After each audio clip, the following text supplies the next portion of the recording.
Hello everybody. I just wanted to specifically go over what I do for an exercise protocol every week.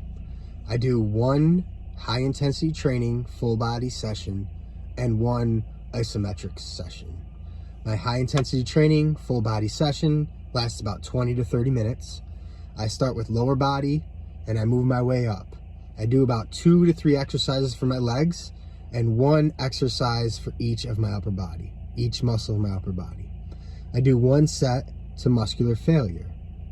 No rest time in between exercises. I go from one exercise to the next to keep my heart rate up. I'll give you an example. Today I will do a leg extension, hamstring curl, leg press. Then I will move to a chest press. I will move to a chin up.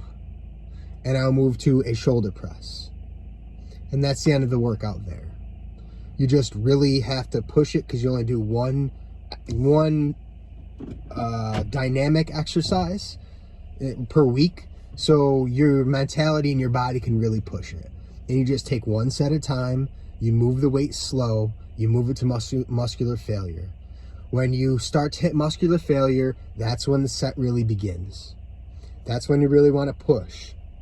On top of this, I'll add some isometric holds or I'll do some negatives, but I got 1 set to really knock it out of the park per body part. Mentally, I can really commit myself to that. After this, I'm feeling beat up, but I only have to do this once a week, so it takes me a couple days to recover, which is fine. Then I move to my isometric set. My isometric set takes 30 minutes. I either use the Isomax. If you don't know about the Isomax, you can find it on my channel. Or I use my Iso rack, which is just a power rack that I've created a overcoming isometrics machine out of. With the Iso rack, I do 30 positions, 10 low body, 10 core, 10 upper body positions. I hold them for 45 seconds. 15 seconds rest. This equates to 30 minutes. You're literally hitting all the musculature in the body in these 30 minutes. With isometrics, I suggest that you go in with a plan because it is so, there's such a diversity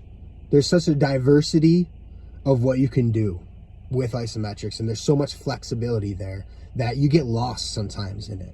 Go in with a protocol and a structure. 10 upper body, 10 core, 10 lower body, 45 seconds on, 15 seconds off. You have to do this with isometrics. With dynamic exercise, you don't have to do this because you have machines. The machines and the dumbbells limit you to what exercise you can do. Really, you can probably get, I don't know, maybe 30 exercises moving. So you have a fixed quantity of exercise you can pick from. With isometrics, there's probably like a million different positions you can put yourself in and press up against something. This is why you need to be structured with your isometrics. With the Isomax, this is a different beast here. Because it's measured, you can put forth more effort because now you're competing against the number. So, same idea here. I'll go like 2 low body exercises with the Isomax, and then I'll go with 2 pushes, 2 pulls, and I'm done there. That might even be faster than 30 minutes. With isometrics, there isn't as much muscular damage. You feel excellent after an isometric set, but you don't feel beat up. So you can kind of say that the isometric set is a part of the recovery phase because you're not creating a ton of muscle damage. You're creating a ton of tension, but not damage. Your high intensity training is where you get your ass kicked. Okay, the next day you feel beat up a little bit.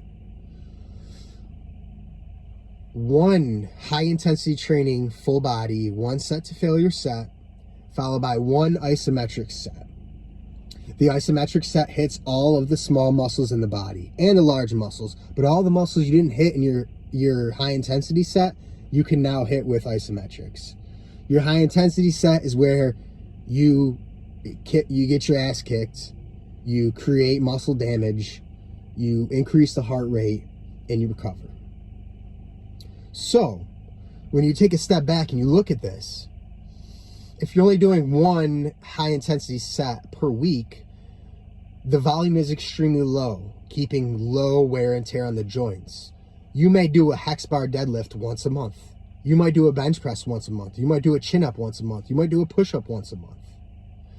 I found this to be very sustainable. A lot of people will think that this is not enough volume.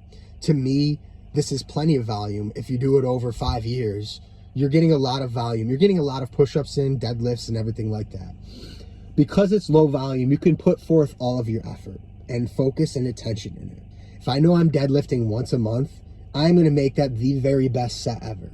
This is the quality of the exercise.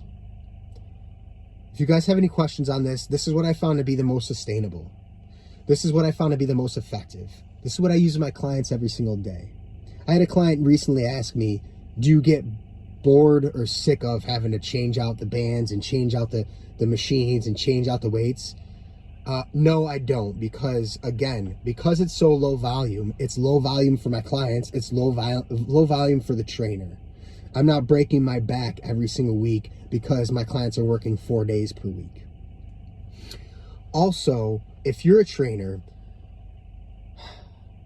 I approach my clients' workouts as if they were my own workouts. Now this gives you a good thought process and a good approach. Okay, how would I want my workout to work? Not how would I want this client or how they would want it. And I do conform to what they want, but I take each exercise as if it were my own. So I'm going to put forth a little bit more effort as a trainer, because I pretend that what would I like if I'm sitting in this chair right now if I was a trainee? Okay, a lot of nuggets there. I'm going to get a coffee. I'm in between clients now. That's all I got for today. 1 high intensity training set, 1 isometric set, 2 workouts per week, no more than an hour put forth of exercise. Do this for as long as you possibly can. Over and out.